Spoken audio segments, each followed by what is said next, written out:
Morning student, welcome to विज्ञान institute. हमने last lecture में अपना क्लास 10th का जो हमारा लेक्चर था, हमने अपना उसमें क्या पढ़ा था, न्यूट्रिशन पढ़ा था एंड देन फोटोसिंथेसिस कवर किया था।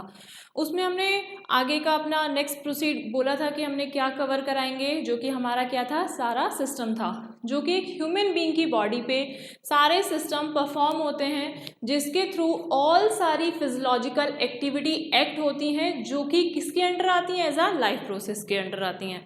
तो हम इसमें जो हमारा चैप्टर टॉपिक कवर करने वाले हैं इस चैप्टर में, as a human digestive system.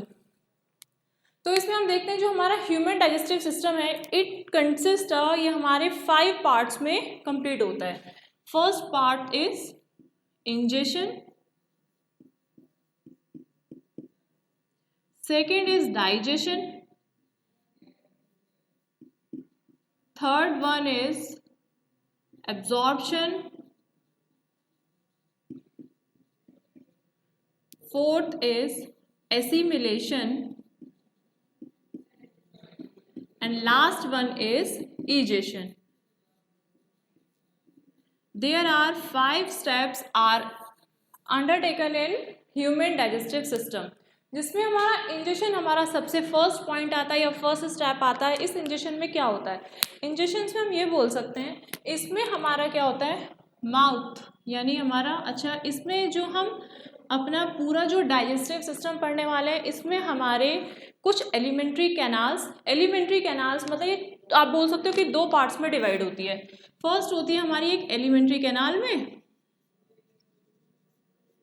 And second is हमारे कुछ एंजाइम होते हैं जो as a catalytic, as a bio catalyst की तरह एक्ट करते हैं, या जो भी हम अभी कॉम्प्लेक्स फूड को अपनी बॉडी में इनटेक करेंगे उसको किस तरीके से ये कन्वर्ट करते हैं इनटू द सिंपल सब्सटेंसेस में या सिंपलर मॉलिक्यूल्स में, तो ये एंजाइम उसमें हेल्प करेंगे। तो यहाँ पे जो हमारा एलिमेंट्री कैनाल है, तो इंजेशन में जो पार्ट होता है वो हमारा कौन सा रिस्पॉन्सिबल होता है, यानी पार्ट ऑफ ऑर्गन कौन सा रोल प्ले करता है ना डाइजेशन में, एज अ माउथ। उसके बाद डाइजेशन हमारा यहाँ से स्टार्टिंग हो जाएगा। डाइजेशन जैसे आप ये पिक्चर्स आपको शो हो रही होगी, अभी आप देख रहे हो उसमें, दिस इज द हमारा ये माउथ पार्ट हो गया, यानी buccal cavity. Buccal cavity mouth में ही हमारे क्या आते हैं, टीथ आते हैं, टंग आते हैं, वो भी हमारा डाइजेशन में रोल प्ले करते हैं। देन पहले हम एक फिगर को कंप्लीट देख लेते हैं, हमने इस फिगर में क्या क्या बनाया है। This is the tube like structures, this is called the oesophagus. इस ईसोफेगस को आप और भी क्या बोलते हो, फूड पाइप। इसको हम और भी क्या बोल सकते हैं, इसका सेकंड नेम क्या है, एज अ फूड पाइप। उसके बाद हम यहाँ पे देख रहे हैं जो फूड पाइप के नीचे एक जे शेप्ड ऑर्गन है, this is called the stomach. इसको स्टमक कहते हैं, जहाँ पे हमारा मोस्ट ऑफ मतलब पहले तो हमारा जो डाइजेशन हो जाता है वो एज अ कार्बोहाइड्रेट का कुछ पार्ट्स में हमारा माउथ में होता है, बट अब कुछ पार्ट में हमारा क्या होगा, स्टमक में हमारा डाइजेशन होगा। देन फिर हमारा यहाँ से ये, this is the triangular shape, this called is liver, and this is the leaf like structure, this is called the pancreas. And यहाँ से होता हुआ ये जो आपको हाईली कॉइल्ड स्ट्रक्चर दिख रहा है, this is called the small intestine. And इसके ऊपर जो कवर करके रखा हुआ है, this is called the large intestine, and this is called the anus. This is the last part of the human digestive system में जो एक रोल प्ले करती है, ये हम इजेशन में पढ़ेंगे अभी। तो पहले हम one by one step by step करके आते हैं कि पहले हमारे कौन से ऑर्गन्स होते हैं जो रोल प्ले करते हैं एज अ डाइजेशन में, और कौन से एंजाइम होते हैं जो किस सब्सटेंस को, यहाँ पे हमारे हर एंजाइम हर एक जो हमारा सब्सटेंस होगा उसको डाइजेशन करने में हेल्प करेगा। तो एक पर्टिकुलर एंजाइम होगा पर्टिकुलर सब्सटेंस के लिए। तो इसमें हम पहले देखते हैं इंजेशन में हमने देखा कि इसमें हमारा क्या आया, माउथ। तो माउथ में हम इसमें बोल सकते हैं कि we take a food into the mouth with the help of hand. हमने क्या किया, हमने मतलब कोई भी हमारा फूड पार्टिकल्स हैं, हमने उसको इनटेक कर लिया इनटू द माउथ में। हम यहाँ पे बोल सकते हैं we take the food into the mouth with the help of hand. सिर्फ अभी जो हमारा एज अ हमारी डाइट है, डाइट इन द सेंस जो हमें प्रॉपर डाइट लेनी चाहिए। प्रॉपर डाइट में हमारा क्या क्या आ जाता है, as a carbohydrate, protein, lipid, lipid में आपका इसमें फैट आ जाता है, and vitamin, and last is minerals. ये हमारे कुछ सब्सटेंसेस होते हैं जिसको हम इनटेक करते हैं एज अ कॉम्प्लेक्स फॉर्म में। हम इसको कैसे इनटेक करेंगे एज अ, पहले हम इसको कॉम्प्लेक्स फॉर्म में लेते हैं, देन अभी हमने पढ़ा कि हमारे यहाँ पे कुछ एंजाइम होते हैं जो हमारे रिस्पॉन्सिबल होते हैं या एक्ट करते हैं एज अ बायोकैटलिक की तरह। तो जब ये बायोकैटलिक की तरह एक्ट करेंगे तो ये क्या करेंगे, सिंपल फॉर्म को कन्वर्ट कर दे, कॉम्प्लेक्स फॉर्म को कन्वर्ट कर देते हैं किसमें, सिंपल फॉर्म में। हम यहाँ पे कॉम्प्लेक्स मॉलिक्यूल्स भी कह सकते हैं, it is a conversion into a simple form. तो वही हमारी क्या होती है, डाइजेशन की हम डेफिनेशन भी कह सकते हैं कि डाइजेशन क्या होता है कि we take a complex food, it convert into a simpler form या simpler molecules with the help of an enzyme. This process is called digestion. वही सारी प्रोसेस हमारी किसके अंदर आती है, डाइजेशन में, जिसमें हमारे 5 स्टेप फॉलो करते हैं। अभी हमने सिर्फ इतना पढ़ा, माउथ तक आया। अच्छा, अब ये जो हमारा सारा, ये जो सारे सब्सटेंस हैं, यानी जो हमारे कुछ ऑर्गेनिक एंड इनऑर्गेनिक सब्सटेंस हैं जो हमने इनटेक किए हैं, वो आए कहाँ से हैं, ये कार्बोहाइड्रेट, प्रोटीन, इनके सोर्सेज क्या हैं जो हमें यहाँ से मिला है। तो इसमें पहले हम देख लेते हैं, कार्बोहाइड्रेट हमें कहाँ से मिलता है, कार्बोहाइड्रेट हमें राइस, ब्रेड यानी चपाती,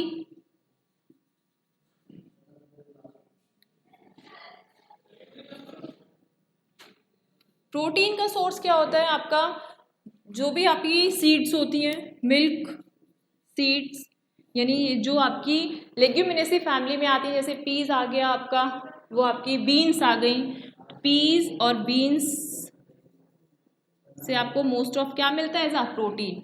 इसमें आपको, इसमें मिल्क भी हो जाएगा, ठीक है। देन लिपिड, लिपिड कौन सा सोर्स है जहाँ से हमें लिपिड मिलता है, as a ghee, as a oil, हम इसको ऑयल भी बोल सकते हैं, जो कि हमारा घी और ऑयल हमारा किस फॉर्म में होता है, सैचुरेटेड फॉर्म में एंड अनसैचुरेटेड फॉर्म में। तो अब हम इसमें देखते हैं हमारे विटामिन्स, हमें मिनरल्स, विटामिन्स हमें पहले हम देख लेते हैं, विटामिन्स हमें कहाँ से मिलेंगे, एज अ फ्रूट से एंड द ग्रीन वेजिटेबल से, as a fruits and green vegetable से हमें विटामिन्स मिलते हैं। एंड मिनरल्स, मिनरल्स कहाँ से मिलेंगे, जितने भी हम लिक्विड सब्सटेंस अपनी बॉडी में इंटेक करते हैं as like a water, water हमारा एज अ मिनरल्स की तरह एक्ट करता है, मतलब उसमें बहुत सारे हमारे मिनरल्स प्रेजेंट होते हैं। उसके बाद जितने भी हम एज अ सॉफ्ट ड्रिंक लेते हैं, तो सॉफ्ट ड्रिंक वाले पार्ट्स में मोस्ट ऑफ हमारा क्या प्रेजेंट होता है, मिनरल्स, सॉफ्ट ड्रिंक। तो देयर आर द सोर्सेज, ये कुछ ऐसे सोर्सेज हैं जिनके थ्रू हम कॉम्प्लेक्स फूड को अपनी बॉडी में इनटेक करते हैं। अब हम यहाँ से पढ़ेंगे कि जैसे सपोज हमने चपाती खाई, राइस खाए, ठीक है, यहाँ हमने प्रोटीन खाया, प्रोटीन का किससे मिलता है, हमें दाल से मिल गया, सीड्स हो गई, पी हो गई, बीन्स, जितने भी सारी हमारी लेग्यूमिनेसी फैमिली में आता है, मिल्क हो गया। उसके बाद और घी खाते हैं हम लोग, फैट लेते हैं, ऑयल खाते हैं, यहाँ से हमें क्या मिल गया, ये लिपिड मिल गया। तो अब ये जो कॉम्प्लेक्स हमने फूड लिया, अब ये किस तरीके से कन्वर्जन होगा इसका, किसमें, इनटू अ सिंपलर फॉर्म में।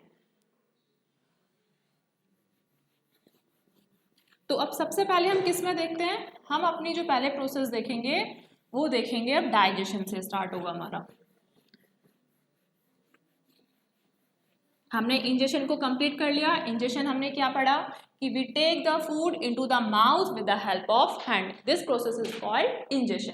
अब क्या होगा हमारा, सेकंड आता है हमारा डाइजेशन।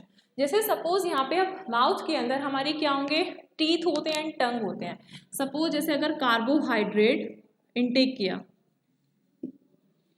कार्बोहाइड्रेट्स इनटेक किया, इनटेक कार्बोहाइड्रेट, तो जो टीथ होते हैं and tongue, both are helpful for the digestion, दोनों ही हमारे क्या होते हैं, डाइजेशन के लिए हेल्प करते हैं। कैसे हेल्प करेंगे, जो भी अब हमने कॉम्प्लेक्स लिया, यानी कार्बोहाइड्रेट हमारा कैसे फॉर्म में है, कॉम्प्लेक्स नेचर में है, तो अब वो अपनी फिजिकल, इसमें हम बोलेंगे टीथ जो हमारा हेल्प करता है, ऐसा कैसे हेल्प करता है, फिजिकल डाइजेशन में हेल्प करता है। बट जो टंग होती है, सिर्फ आपका टीथ ने फिजिकल डाइजेशन कर दिया। फिजिकल डाइजेशन कैसे कर दिया? जैसे जो भी आपका कॉम्प्लेक्स फूड था उसको च्यूइंग किया, उसको कटिंग किया और उसको ग्राइंड किया, यानी च्यूइंग और ग्राइंड करने के बाद उसको स्मॉल स्मॉल पार्टिकल्स में कन्वर्ट कर दिया। अब जो स्मॉल पार्टिकल्स में उसको कन्वर्ट करा है, तो वो जो टंग होगी, टंग में क्या होता है, हमारा एक सलाइवरी ग्लैंड होता है, salivary gland which secret an enzyme, जो कि एक एंजाइम सीक्रेट करता है। कौन सा एंजाइम होता है? वो होता है हमारा एमाइलेज। अभी हमने पढ़ा कि हमारे कोई भी एंजाइम एक्ट कैसे करेंगे, एज अ बायोकैटलिक। बायोकैटलिक का मीनिंग क्या होता है? ये जितनी भी हमारी केमिकल प्रोसेसेस होती हैं, इनको क्या कर देना, फास्ट कर देना, इन पे जो एक्शन कर देना एज अ फास्ट फॉर्म में, तो वो हमारा जो हमारा एंजाइम का फंक्शन होता है एज अ बायोकैटलिस्ट के फॉर्म में, इसकी तरह से फंक्शन एक्ट करता है। तो हम इसमें बोल सकते हैं जो हमारा टंग है वो कैसे हेल्प करेगा, एज अ केमिकल डाइजेशन में हेल्प करेगा, एज अ केमिकल डाइजेशन में हेल्प करेगा। बट ये तो अभी हमने पढ़ा, ये तो सिर्फ इसने अभी जो कार्बोहाइड्रेट लिया, प्रोटीन, विटामिन्स वगैरह ये सब लिया, सिर्फ इसने क्या करा है, च्यूइंग किया है इसको और ग्राइंडिंग किया है स्मॉल स्मॉल पार्टिकल्स में, और क्या किया है, ग्राइंडिंग किया है इनटू द स्मॉल पार्टिकल्स में। बट इसने एक सलाइवा के थ्रू, एक सलाइवरी ग्लैंड के थ्रू एक क्या सीक्रेट किया, एक ग्लैंड्स के थ्रू एक एमाइलेज यानी एक एंजाइम सीक्रेट करा, जिसके थ्रू जो केमिकल डाइजेशन में हेल्प हुआ। और यहाँ पे हमारा डाइजेशन किसका होता है, कार्बोहाइड्रेट का, यानी जो हमने रोटी और जो हमने राइस जो इनटेक किया है, सिर्फ उसका डाइजेशन कहाँ पे होगा, with the help of amylase. तो आपसे या तो ये पूरा लॉन्ग क्वेश्चन भी पुटअप होता है कि कोई भी आपका सिस्टम आपको डिफाइन करना होता है, या फिर आपके ये जो डिफरेंट एंजाइम होंगे, अभी जो हम पढ़ेंगे कि जो सारे हमारे अलग पर्टिकुलर एक ऑर्गेन्स हैं, कि जिसमें अभी मैंने आपको बताया था हर ऑर्गेन एक अपना एक अलग एंजाइम सीक्रेट करेगा, तो सबका डाइजेशन एक अलग एंजाइम के थ्रू होता है। तो इसमें यहाँ पे कार्बोहाइड्रेट का डाइजेशन किस एंजाइम के थ्रू होता है, दिस इज द एमाइलेज। तो ये आप ध्यान रखना। उसके बाद अब हमारा जो फूड के पार्टिकल्स हैं वो कहाँ आ जाते हैं, यहाँ पे हमारे टीथ हो गए, यहाँ पे हमारी टंग हो गई, दोनों ने अपना क्या कर दिया, यहाँ पे सपोज हमारा सलाइवरी ग्लैंड हो गया। अब इस सलाइवरी ग्लैंड ने एक सलाइवा रिलीज किया, उस सलाइवा में कौन सा केमिकल था, एन एंजाइम कौन सा था हमारा, एमाइलेज। तो एमाइलेज ने क्या किया, ऐसा डाइजेशन ऑफ कार्बोहाइड्रेट के लिए उसमें कार्बोहाइड्रेट का डाइजेशन किया। उसके बाद आप देख रहे हो this is the tube like structure, ये हमारी एक ट्यूब लाइक स्ट्रक्चर है, this is called the oesophagus. Oesophagus क्या होती है, ये आपकी इसको हम क्या कहते हैं, फूड पाइप भी कहते हैं। अब ये फूड पाइप में क्या होता है, अच्छा जो हमने खाना खाया वो डायरेक्ट हमारा इनटू द स्टमक में तो आ नहीं जाएगा, तो वो किसके थ्रू आएगा, यहाँ पे हमारे कुछ क्या होती हैं, कुछ मसल्स लगी होती हैं इस टाइप से, इन मसल्स का नाम होता है इंस्पेंस्ट्रम मसल्स। तो ये मसल्स क्या करती हैं, कॉन्ट्रैक्शन एंड रिलैक्सेशन, आपस में मसल्स ही कॉन्ट्रैक्ट और रिलैक्स करेंगी, तो जिसके थ्रू जो हमारा फूड का पार्टिकल्स है वो कैसे आएगा, नीचे की तरफ आ जाएगा। देन ये जो मूवमेंट होता है, जो इंस्पेंस्ट्रम मसल्स में, जो हमारी ईसोफेगस में जो कॉन्ट्रैक्शन होता है और रिलैक्सेशन होता है, उस मूवमेंट को कहते हैं पेरिस्टाल्टिक मूवमेंट। तो ये ध्यान रखना, उसी के थ्रू हमारा क्या होता है, जो फूड के पार्टिकल्स हैं वो हमारे नीचे की तरफ इनटू द स्टमक में ट्रांसफर हो जाते हैं। This movement is called peristaltic movement.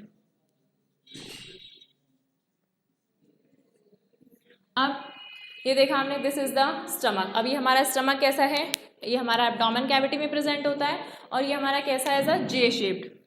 जो स्टमक है हमारा, स्टमक कैसा है, as a J shaped organ है,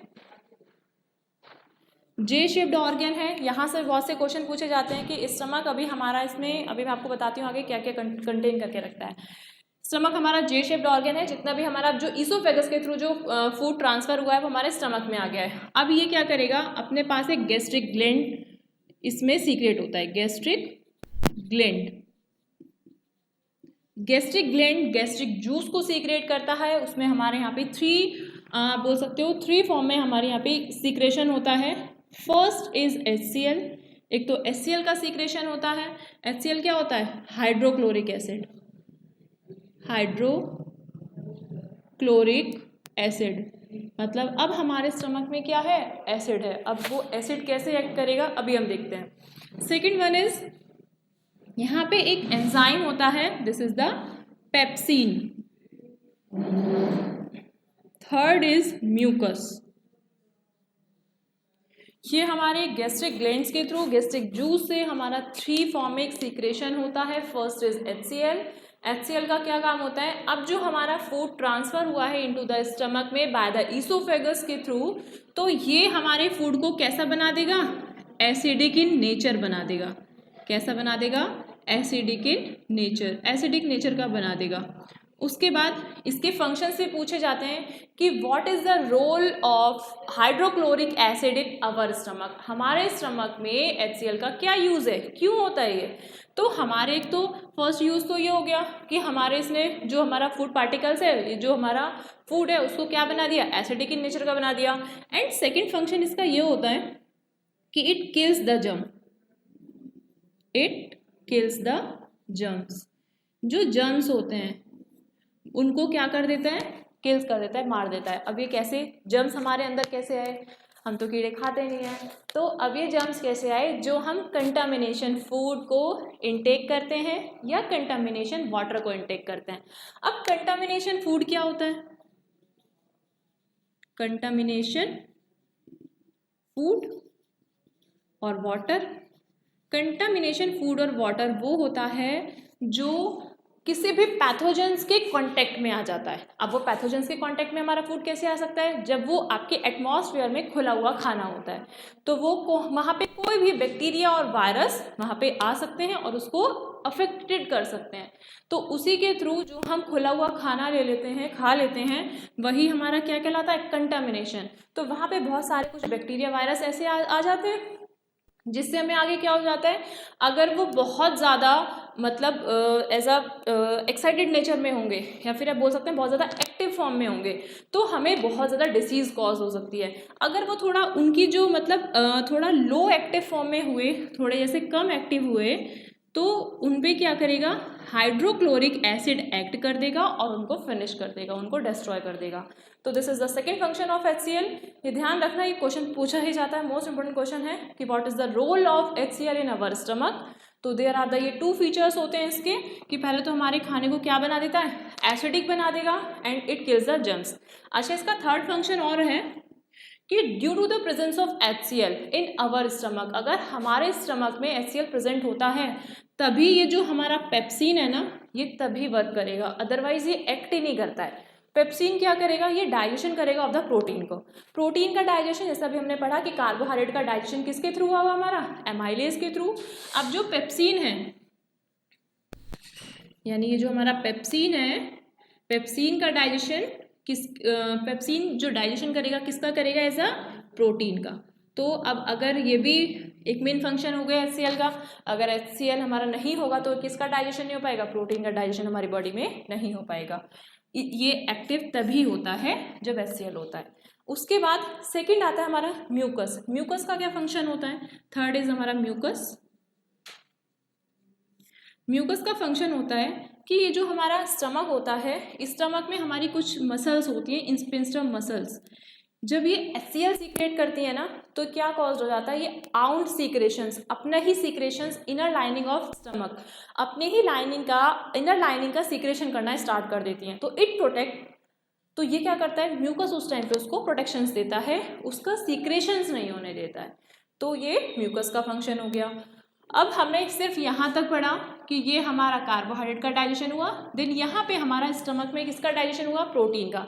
अभी हमारा यहाँ पे क्या रह रहा है? लिपिड रह रहा है। देन अभी हम पढ़ेंगे कि पेनक्रिया कैसे एक्ट करेगा, लिपिड लीवर कैसे एक्ट करेगा इंटेस्टाइन में आकर। तो अब हम देखते हैं कि अब ये जो हमारा फूड है, यानी 70 to 80% जो हमारा कार्बोहाइड्रेट का जो डाइजेशन इनटू द माउथ में हो चुका है, वो उसके बाद प्रोटीन, उसके बाद हमारा सारा जो अभी डाइजेशन हुआ ही नहीं है किसका, लिपिड का, कुछ मिनरल्स विटामिन हैं उनका एब्जॉर्प्शन कहाँ पे होगा, वो डायरेक्ट यहाँ से इस स्टमक से होते हुए आपको दिख रहा है यहाँ पे, ये एक ऐसे लाइन आ रही है, ठीक है। ये आपको क्या है, जैसे ये हमारा ये एक पेनक्रिया हो गया, यहाँ से पेनक्रिया एक पेनक्रियाटिक जूस रिलीज करेगा और लीवर अपना एक अलग रिलीज करेगा।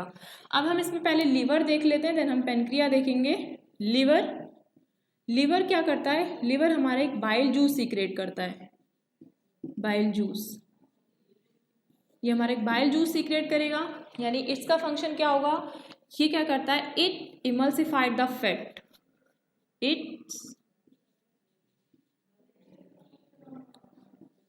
इमल्सिफाइड फैट मॉलिक्यूल्स, जो भी हमारा फैट के मॉलिक्यूल्स हैं या फैट है उनको क्या कर देगा, अभी हमारा फैट का डाइजेशन कहीं भी नहीं हुआ था, तो यानी हमारे कैसे ये लार्जर मॉलिक्यूल्स में है, ठीक है। तो ये लार्जर मॉलिक्यूल्स को कन्वर्ट कर देगा किस में, स्मॉल सब्सटेंसेस में, या स्मॉल मॉलिक्यूल्स में बोल सकते हैं।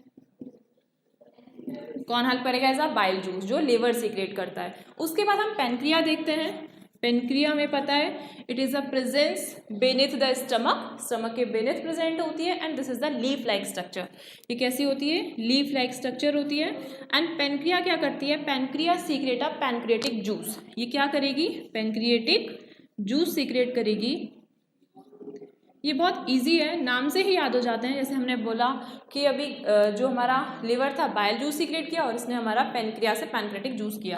अब जो हमारा एसिडिक फूड है, पेनक्रिया का मेन फंक्शन क्या होता है, ये एसिडिक फूड हमारा स्टमक से होता हुआ आ रहा है, बट ये हमारा एल्कलाइन नेचर का होता है।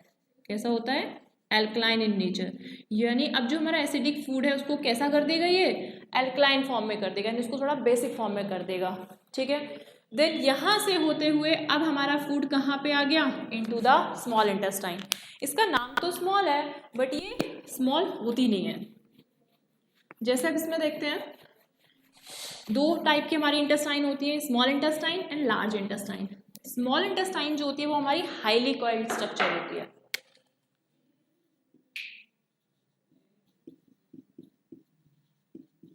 स्मॉल इंटेस्टाइन नाम से तो ऐसा लग रहा है कि ये स्मॉल होगी, बट ये स्मॉल नहीं होती, हमारी लार्ज होती है। लेकिन किससे लार्ज होती है, लार्ज इंटेस्टाइन से। तो लार्ज इंटेस्टाइन थोड़ी सी स्मॉल होती है कंपैरिजन टू इसके। स्मॉल इंटेस्टाइन इसीलिए मतलब लार्ज हम इसलिए बोल रहे हैं क्योंकि ये कैसी है, हाईली कॉइल्ड है। कैसी है, हाईली कॉइल्ड फॉर्म में है। ये हाईली कॉइल्ड क्यों है अभी बताऊंगी, इससे पहले थोड़ा सा ही देख लेते हैं कि इसके पास यहाँ पे क्या क्या होता है। इसमें हमारे कुछ एंजाइम होंगे। अब जैसे एक तो ट्रिप्सिन हो गया, एंड सेकंड इज हो गया हमारा लाइपेज। यानी ट्रिप्सिन, अब जो हमारा स्टमक में जो हमारा पेप्सिन एंजाइम था, यानी जिसने हमारा डाइजेशन किसका किया था, प्रोटीन का किया था। अब वो भी प्रोटीन का पूरा फॉर्म में नहीं किया था, थोड़ा मतलब 100% नहीं किया था, कितना 70% किया था। अब जो 30% जो डाइजेशन बचा है वो हमारा कौन करेगा, कौन सा एंजाइम करेगा, ट्रिप्सिन करेगा। वो भी किसका, यहाँ पे प्रोटीन का, प्रोटीन का डाइजेशन इसने कर दिया। अब लाइपेज का, यानी जो स्टार्टिंग से हमने जो लिपिड खाया है, जो घी और दूध और मट्ठा वगैरह हमने ये सब लिया है, इसका डाइजेशन के कौन सा एंजाइम करेगा, दिस इज द लाइपेज। ये हमारा किसका करेगा, फैट का, और हम इसको लिपिड भी बोल सकते हैं। अब ये जो हमारी स्मॉल इंटेस्टाइन होती है ये वेराई करती है डिफरेंट ऑर्गेनिज्म में, अलग अलग ऑर्गेनिज्म में अलग अलग टाइप की होती है। जैसे अगर हम बात करते हैं हर्बीवोरस की, तो जो हर्बीवोरस जो होते हैं वो क्या इनटेक करते हैं, वो ऐसा ग्रीन ग्रास खाते हैं, है ना। तो ग्रीन ग्रास में क्या होता है, हमारा सेलुलोज होता है। तो सेलुलोज को डाइजेस्ट करने के लिए थोड़ा टाइम ज़्यादा लगता है, थोड़ा टाइम ड्यूरेशन उसका डाइजेशन होने में ज़्यादा टाइम लगेगा, इसीलिए इसमें हाईली कॉइल्ड नेचर इसका ज़्यादा होता है। तो यानी हर्बीवोरस की जो स्मॉल इंटेस्टाइन होगी वो कैसी होगी, स्मॉल इंटेस्टाइन लार्ज होगी। और जो कार्निवोरस होते हैं, carnivorous in the sense which eat the meat, जो मीट खाते हैं, जो मांस खाते हैं, तो वो या फ्लैश, है ना, तो वो उनकी इंटेस्टाइन कैसी होती है, उनकी थोड़ी सी कैसी होती है, स्मॉल होती है। स्मॉल इंटेस्टाइन इनके कंपैरिजन में थोड़ी सी कैसी होगी, स्मॉल होगी।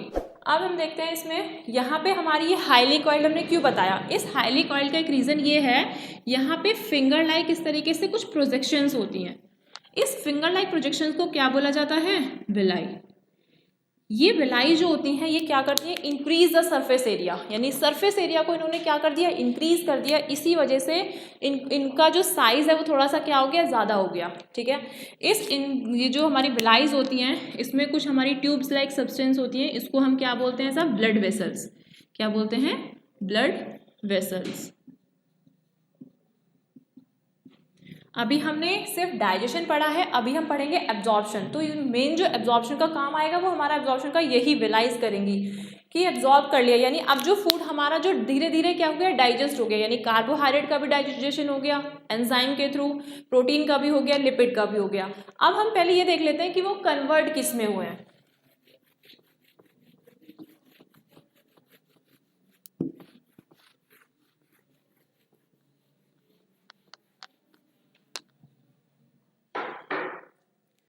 जैसे कार्बोहाइड्रेट कन्वर्ट हो जाएगा हमारा किस में, ग्लूकोज में। कार्बोहाइड्रेट किसके फॉर्म में, ऐसा स्टार्च के फॉर्म में, जो मतलब हायर मॉलिक्यूल्स होते हैं ऑफ द ग्लूकोज के, ऑफ द शुगर के। जो ग्लूकोज है वो थोड़ा लोअर मॉलिक्यूल्स है ऑफ द शुगर का। उसके बाद प्रोटीन का कन्वर्जन हो जाता है अमाइनो एसिड में। देन लिपिड का कन्वर्जन हो जाता है हमारा किसमें, फैटी एसिड एंड गिलेस्ट्रॉल। अब ये तो अभी हमने पढ़ ही लिया, इसको हम थोड़ा सा रिकॉल कर लेते हैं। ये कन्वर्जन कैसे हुआ है, कार्बोहाइड्रेट ग्लूकोज में कन्वर्ट कर देगा, लेकिन किस में कर देगा, किसकी वजह से कर देगा, एमाइलेज की वजह से, एमाइलेज एंजाइम है। अच्छा, कहीं पर भी अगर आप ऐसी वर्ड देखते हो ना, वही आपका क्या होता है, एंजाइम होता है। और एंजाइम कहीं पे भी अगर आप याद करोगे तो हमेशा आपको ध्यान रहेगा, या हमेशा आप पढ़ोगे भी इस बात को, कि एंजाइम काम ही ऐसा एक्ट करते हैं कि किसी भी केमिकल एक्टिविटी को फास्ट कर देते हैं। ठीक है, प्रोटीन, यहाँ पे हमने क्या पढ़ा था, 2 पढ़े थे, यानी पेप्सिन पढ़ा था और ट्रिप्सिन पढ़ा था। तो इसमें हमारा प्रोटीएज यानी ASE, और इसमें भी हमारे 2 टाइप के हो गए। कौन कौन से, first is pepsin and second is trypsin. तो जो हमारा पेप्सिन था वो हमारा किस में था, इन स्टमक में था, और जो हमारा ट्रिप्सिन था वो कहाँ पे था हमारा, इन स्मॉल इंटेस्टाइन में, जो इसका सीक्रेशन हो रहा था स्मॉल इंटेस्टाइन के थ्रू। ठीक है, नेक्स्ट लिपिड ने अब किस में कन्वर्जन कर दिया, फैटी एसिड में, और इसमें तो यहाँ पे कौन सा एंजाइम रिस्पॉन्सिबल था, लाइपेज। ठीक है, ये इसमें कन्वर्जन हो गया। अब हमने ये देखा कि जैसे जो अब सॉल्युबल पार्टिकल्स हैं वो हमारे कहाँ पर आ गए, इस जो स्मॉल इंटेस्टाइन का जो पार्ट है, यानी जो फिंगर लाइक प्रोजेक्शन है, इसको हमने क्या नाम दिया था, विलाई। इस विलाई में हमारी कुछ ब्लड की वेसल्स होती हैं, इनमें जाके हमारा ये भी सारा जो सॉल्युबल, यानी ये हमारा, हम ये बोल सकते हैं ये कैसा फॉर्म है, कॉम्प्लेक्स फॉर्म है, और ये कन्वर्ट हो गया किस में, सिंपल फॉर्म में। तो या फिर हम ये भी बोल सकते हैं ये हमारा कैसा है, अनसॉल्युबल, और ये कन्वर्जन हो गया किसमें, सॉल्युबल में। छोटे छोटे सॉल्युबल पार्टिकल्स ऐसे हैं। अब ये क्या करेंगे, इसमें जो ब्लड वेसल्स हैं वो एब्जॉर्ब कर ली जाएंगी। एब्जॉर्ब करने के थ्रू, यानी एब्जॉर्प्शन, वो हमारे ब्लड वेसल्स उन्हें एब्जॉर्ब कर लेगा और हमें क्या देगा, एज अ एनर्जी प्रोवाइड कराएगा। यानी जैसे हम जब खाना खा लेते हैं तो उसके बाद कुछ टाइम बाद ये सब हमारी प्रोसेसेस चलती रहती हैं टाइम ड्यूरेशंस पे। उसके बाद जो हमने जैसे सपोज अगर हमने कल अपना रात का खाना खाया या सुबह का खाना खाया, अभी हमें इस टाइम भी एनर्जी है, तो वो कैसे है, तो जो वो एब्जॉर्ब किया गया है फूड, यानी जो सॉल्युबल पार्टिकल्स हैं जो एब्जॉर्ब किए गए हैं बाय द विलाइज के थ्रू, तो वो क्या कर देंगे, इनटू द ऑक्सीजन में उसको पहुंचा देंगे। पहले सिर्फ अभी यहाँ पे एब्जॉर्ब करा है उसने। तो इस प्रोसेस में हम पढ़ेंगे एसिमिलेशन। एसिमिलेशन का मतलब होता है मिक्स करना।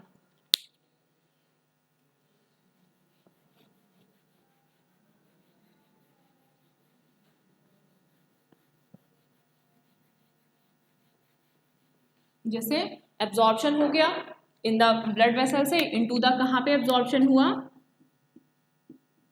इनटू द पहले सेल में पहुंच गया। अब जब सेल में पहुंचेगा, सेल से फिर आपका टिश्यू, ऑर्गेन, यहाँ सब में पहुंचेगा। अब वो कहाँ पे ट्रांसफर कर देगा? O2 वाले रीजन में, यानी पूरे पार्ट ऑफ ब्लड्स में जहाँ पे आपकी ऑक्सीजन प्रेजेंट है वहाँ पे ट्रांसफर कर देगा। यानी एसिमिलेशन का मतलब होता है यहाँ पे मिक्सिंग, यानी वो जो आपकी ऑक्सीजन है या फिर ऑक्सीजन इन द सेंस आपके ब्लड में ऑक्सीजन तो होती है, अब उसको फ्लो होने के लिए भी क्या चाहिए? कुछ एनर्जी तो चाहिए ना। तो वो एनर्जी कहाँ से आएगी? ये जो सेल और जो टिश्यू उस एनर्जी से क्या हो रहे हैं? अपने आप को एक्टिव कर रहे हैं, अपने आप के फंक्शंस को आगे परफॉर्म कर पा रहे हैं इजीली फॉर्म में, तो वो अपनी एनर्जी इसमें मिक्स कर देंगे, ठीक है, पूरे ब्लड में। तो वो हमारा क्या हो गया? एसिमिलेशन। देन लास्ट स्टेप हमने इसमें क्या पढ़ा था? इजेशन। इजेशन हमारा लास्ट स्टेप है। इजेशन का मतलब होता है अब जो हमारे अनसॉल्युबल पार्टिकल्स हैं, यानी अब उस सॉल्युबल्स में भी हमारे कुछ पार्टिकल्स ऐसे रह गए, वो सॉलिड फॉर्म में भी होंगे, एज अ लिक्विड फॉर्म में भी होंगे। तो क्या होगा? वो इसमें यहाँ पे हमारी लार्ज इंटेस्टाइन में आ जाते हैं वो पार्टिकल्स। अब लार्ज इंटेस्टाइन में हमारा क्या होता है? इसमें भी हमारी कुछ विलाइज होती हैं, लार्ज इंटेस्टाइन, इसमें भी कुछ हमारी फिंगर लाइक प्रोजेक्शंस विलाइज होती हैं जो कि उसको स्टोर कर लेती हैं, एब्जॉर्ब कर लेती हैं, एंड एब्जॉर्ब करने के बाद वेस्ट जो फॉर्म होता है एज अ रेक्टम, पहले यहाँ पे हमारा एक रेक्टम भी होता है, then anus. Rectum and anus के through waste material excrete out हो जाता है, वही प्रोसेस हमारी क्या कहलाती है? इंजेशन। यानी हम बोल सकते हैं इसमें जो हमारे अनडाइजेस्टेड पार्टिकल्स होते हैं, अनडाइजेस्टेड पार्टिकल्स या मॉलिक्यूल्स या अनसॉल्युबल मॉलिक्यूल्स जो कि हमारी बॉडी में सॉल्युबल नहीं हो पाते, एक्सक्री आउट हो जाते हैं, वही हमारी वो पूरी प्रोसेस हमारी क्या कहलाती है? इजेशन कहलाती है, with the help of NS. अच्छा, हमने यहाँ पे साइड में छोटा सा एक डायग्राम बनाया है, this is called the appendix. ये अपेंडिक्स क्या है? यहाँ पे जो अपेंडिक्स जो होती है वो एक्स्ट्रा ग्रोथ हो जाती है ऑफ द मसल्स की, ठीक है, इनटू द कौन से रीजन में हो जाती है? द लार्ज इंटेस्टाइन के वाले रीजन में हो जाती है, जो कि आपकी वर्मीफॉर्म अपेंडिक्स होती है, जो कि जो हमारे पुराने जैसे जो हमारे पूर्वज थे, पूर्वज को हमारे ऐसे एंसेस्टर कहते हैं ना, तो जो हमारे एंसेस्टर थे उनमें ये अपेंडिक्स होती थी। बट अब के टाइम में जो ऑर्गेन्स, इसको हम वेसिटियल ऑर्गेन्स बोलते हैं, वेसाइटियल ऑर्गेन्स जो होते हैं जिनका यूज़ नहीं होता, तो वो धीरे धीरे जाके क्या हो जाते हैं? फिनिश होते जाते हैं। तो उसी के हमारे फॉर्म में एक अपेंडिक्स है। यहाँ पे हमारा जो लेक्चर है वो ह्यूमन डाइजेस्टिव सिस्टम का फिनिश हुआ है, जिसमें कि आपको सारा क्या ध्यान रखना है? अगर आपको इसका स्ट्रक्चर आता है, इसके अलग अलग इसके ऑर्गेन्स पता है और इसके एंजाइम, मोस्ट इंपॉर्टेंट इसके एंजाइम पे क्वेश्चन पुटअप होता है, जैसे मैंने अभी आपको एक HCl का बताया। अच्छा, एक क्वेश्चन आपका यहाँ पे इस विलाई को लेकर भी आता है कि हमारा जो स्मॉल इंटेस्टाइन होती है वो लार्ज होती है, क्यों, या वो कौन सा फंक्शन परफॉर्म करती है? अभी बताया था कि it increase the surface area, वो सरफेस एरिया को इंक्रीज करती है। किसकी वजह से इंक्रीज कर पाएगी? ये क्या है? Finger like projection. जब ये बहुत सारी होंगी तो क्या करेंगी? इंक्रीज द सरफेस एरिया करेंगी।